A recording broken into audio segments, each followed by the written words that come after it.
ஆபகுக் 2:3 சொல்லப்பட்டிருக்கிறது, குறித்த காலத்திற்கு தரிசனம் இன்னும் வைக்கப்பட்டிருக்கிறது, முடிவிலே அது விளங்கும், அது பொய் சொல்லாது, அது தாமதித்தாலும் அதற்கு காத்திரு, அது நிச்சயமாய் வரும், அது தாமதிப்பதில்லை. ஆமென்.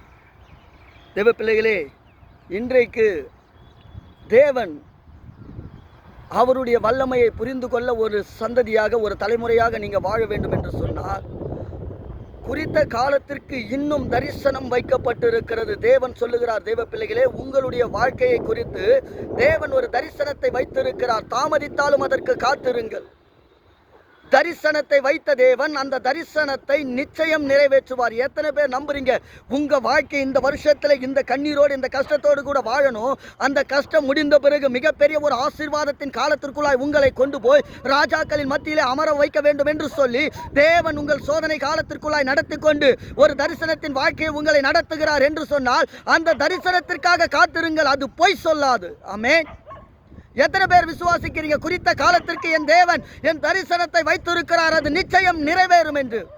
உங்களை குறித்து தேவன் வைத்திருக்கிற தரிசனத்தை அவர் நிச்சயம் நிறைவேற்றுவார். எத்தனை பேர் ஆண்டவருடைய வார்த்தையை வாக்குத்தத்தத்தை நம்பி விழிப்புணர்வோடு கூட இந்த கால வேளையிலே கர்த்தர் நல்லவர் என்று சொல்லி துதித்து அவருடைய நாமத்திற்காக அவருடைய தரிசனத்திற்காக காத்து கொண்டிருக்கிறீர்கள்? எத்தனை பாடுகள் வந்தாலும் என் தேவன் என்னை குறித்து வைத்திருக்கிற தரிசனத்தை அவர் நிச்சயம் நிறைவேற்றுவார். ஆமென்.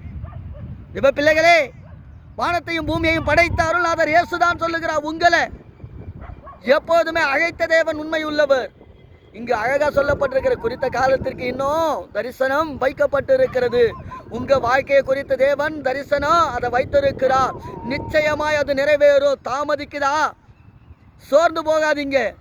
நான் 2 வருஷ காலம் 3 வருஷ காலம் என் ஆண்டவர் கொடுத்த வாக்கு நம்பி விசுவாசத்தோடு கூட காத்து கொண்டு இருக்கிறேனே, இன்னும் என் தேவன் என்னை குறித்து வைத்த தரிசனம் நிறைவேறவில்லையே என்று சொல்லி கண்ணீரோடு கூட இருக்கிறீர்களா? கர்த்தர் இன்றைக்கு சொல்லுகிறார், தாமதித்தாலும் அதற்கு காத்திரு, அது பொய் சொல்லாது, நிச்சயம் அது நிறைவேறும். ஆமென்.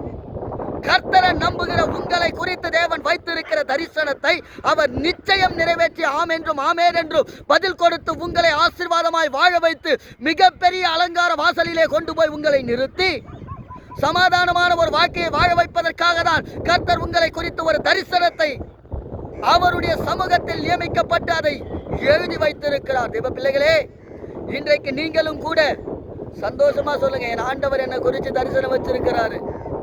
போடா, எத்தனை கஷ்டம் வந்தாலும் எத்தனை பாடு வந்தாலும் எத்தனை துன்பம் வந்தாலும் என் தேவன் தரிசனத்தோடு கூட தான் என் வாழ்க்கை கடந்து போய் கொண்டு இருக்கிறது.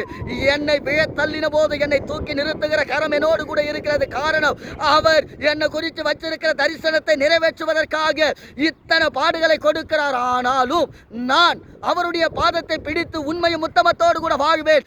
ஏற்ற காலத்தில் எனக்கு அந்த தரிசனத்தை நிறைவேற்றுவார் என்று சொல்லி கர்த்தருக்காக காத்திருங்கள். அவரே அதை நிறைவேற்ற வல்லவர். சொன்னதை செய்து முடிக்கும் கர்த்தர் நிச்சயமாய் உங்க வாழ்க்கை குறித்து வைத்திருக்கிற தரிசனத்தை, உங்க பிள்ளைகளை குறித்து வைத்திருக்கிற தரிசனத்தை அவர் நிச்சயம் நிறைவேற்றுவார். வாக்குத்தத்த தரிசனத்தை சந்தேகப்படாதீங்க. கால தாமதமாகுதுன்னு சொல்லி கண்ணீரோடு அழுது புலம்பாதீங்க. கர்த்தர் நல்லவர் என்று சொல்லி அவருடைய நாமத்தை துதியுங்க. அவர் வரும்போது உங்களுடைய காத்திருப்பு மிகப்பெரிய ஒரு ஆசீர்வாதத்தை கொண்டு வந்து சேர்க்கும் என்கிற நிச்சயத்தை உறுதியோடு கூட இந்த பூமியில இருக்கிற வாழ்க்கையை கர்த்தர் நல்லவர் நல்லவர் என்று சொல்லி எப்போதும் துதிக்கிற ஒரு கூட்டமாக, ஒரு ஜனமாக, ஒரு தலைமுறையாக நீங்கள் வாழ்கிற போது தேவன் உங்களை குறித்து வைத்திருக்கிற தரிசனத்தை அவர் நிச்சயம் நிறைவேற்றுவார். ஆமென். இப்ப பிள்ளைகளே, தேவன் மனதுருக்கம் நிறைந்தவர், அவர் மன்னிக்க தெரிந்தவர். இந்த நாளில் சொல்லுங்க, அப்பா உங்க தரிசனத்தை நான் குறைச்சி எடை போட்டுட்டேன் ஆண்டவரே. அப்பா உங்க தரிசனத்தை நான் ஏதோ ஒரு மனுஷன் சொல்ற வார்த்தையை போல நான் நம்பி இதுவரையில் வீணான வாழ்க்கை வாழ்ந்துட்டப்பா. இனிமே மனுஷனுடைய வார்த்தை அல்ல, பரலோகத்தின் தேவன் என்னை குறித்து வார்த்தை, அது தரிசனமாய் கொடுத்திருக்கிறீர். அதை நான் விடாமல் பிடித்துக் கொள்ளுவேன், நம்புவேன் நம்புவேன். கர்த்தர் வருமளவும் நம்புவேன். என் தேவன் எனக்காக செய்த வாக்குத்தத்தத்தை நிறைவேற்ற வல்லவர் என்று சொல்லி நம்பி நான் துதிப்பேன் என்று சொல்லுங்க. கர்த்தர் உங்க வாழ்க்கையில அவர் வச்ச தரிசனத்தை நிறைவேற்றி உங்களை எந்தெந்த வருஷத்துல, எந்தெந்த நாள்ல, எந்தெந்த மாசத்துல, எந்தெந்த ஆசீர்வாதம், காரா பங்களாவா, வீடா, இல்ல நீங்க எதிர்பார்த்து கொண்டு இருக்கிற கர்ப்பத்தின் கனியா, அந்த தரிசனத்தை அவர் நிச்சயம் நிறைவேற்றுவார். நம்புறவங்க மாத்திரம் ஆமேன்னு சொல்லுங்க. தேவன் உங்களை குறித்து வச்சிருக்கிற தரிசனத்தை நிறைவேற்றாம போவாரா? நிறைவேற்றுவார்ல. அப்ப ஆமேன்னு சொல்லுங்க. கர்த்தர் நல்லவர்னு சொல்லுங்க. அவருடைய நாமத்தை பிடிச்சு கொள்ளுங்க.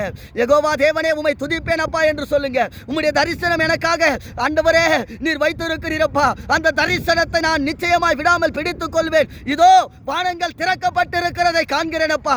அதிலிருந்து அப்பா நன்மைகளை கொடுக்கிற தேவன் இறங்கி வந்து என் தரிசனத்தை நிறைவேற்றுவேன் என்று சொல்லி நம்புகிற உங்களுக்கு கர்த்தர் நிச்சயம் அதை நிறைவேற்றுவார். ஆமென். பிள்ளைகளே, கர்த்தராகிய யெகோவா உங்களோடு கூட இருந்து வாக்குத்தத்தம் கொடுத்ததை, தரிசனம் வைத்ததை அவர் நிச்சயம் நிறைவேற்றுவார். ஆபிரகாமுக்கு கூட வாக்கு கொடுத்து ஒரு தரிசனத்தை வச்சார். வானத்து நட்சத்திரங்களை எண்ண கூடுமானால் என்னும், அப்படியாய் உன் சந்ததி பெருகி இருக்கும் என்று சொல்லி வாக்கு கொடுத்தார். மிகப்பெரிய ஒரு தரிசனம், எப்படியெல்லாம் இவங்க வாழ்வாங்கன்னு சொல்லி. அதுபோல அவர் செஞ்சு நிறைவேற்றினாரா இல்லையா? இன்னைக்கு நீங்களும் கூட எப்படி வாக்கு கொடுத்தாரோ, தரிசனத்தை வைத்திருக்கிறாரோ என்று சொல்லி முழங்கால் பண்ணிட்டு ஜெபிச்சு கேளுங்க. என்னப்பா என் வாழ்க்கையில தரிசனம் வச்சிருக்கிறீங்க? நான் எப்படி வாழ வேண்டும் என்று விரும்புறீங்கப்பா? நான் எப்படி உங்களை துதிக்கணும்? நான் எப்படி உங்களை நம்பணும்? நான் எப்படி இடைவிடாமல் ஆராதிக்கணும்? என் ஆராதனை எப்போது உமக்கு பிரியமாய் இருக்கும்? என் வாழ்க்கை இந்த பூமியில இருக்கிற இந்த கொஞ்ச கால வாழ்க்கை நினைச்சு நான் கவலைப்பட மாட்டேன். கர்த்தர் எங்களை குறித்து வைத்திருக்கிற தரிசனத்தை நிறைவேற்ற வல்லவர் என்று சொல்லி உம்மை துதிப்பேன். ஆமென். கர்த்தரை துதியுங்கள், அவர் நல்லவர். ஆமென். கர்த்தருடைய வாக்குத்தத்தத்தை நம்புங்கள், அவர் பெரியவர். ஆமென். கர்த்தர் உங்களுக்கு கொன்று வைத்திருக்கிற அந்த தரிசனத்தை பிடித்து உங்க வாழ்க்கையை தேவன் பக்கமா திருப்புங்க. உங்க பலத்துல இந்த பூமியில யாராலையும் அவ்வளவு பெரிய ஆசீர்வாதத்தோடு எல்லாம் வாழ்ந்து விட முடியாது. உண்மையான ஆசீர்வாதம் என்ன தெரியுமா?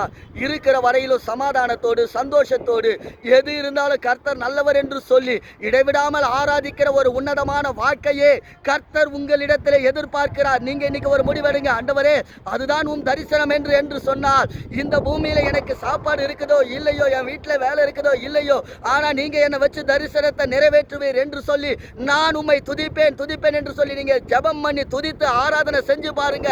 எல்லா தடைகளையும் உடைத்து உங்களுக்கென்று வைத்திருக்கிற தரிசனத்தின் காலத்தை கர்த்தர் துரிதமாய் கொண்டு வந்து அதை நிறைவேற்றி உங்களை சந்தோஷப்படுத்துகிற அளவுக்கு ஒரு ஆசீர்வாதமான வாழ்க்கையை தேவன் கொடுப்பார்.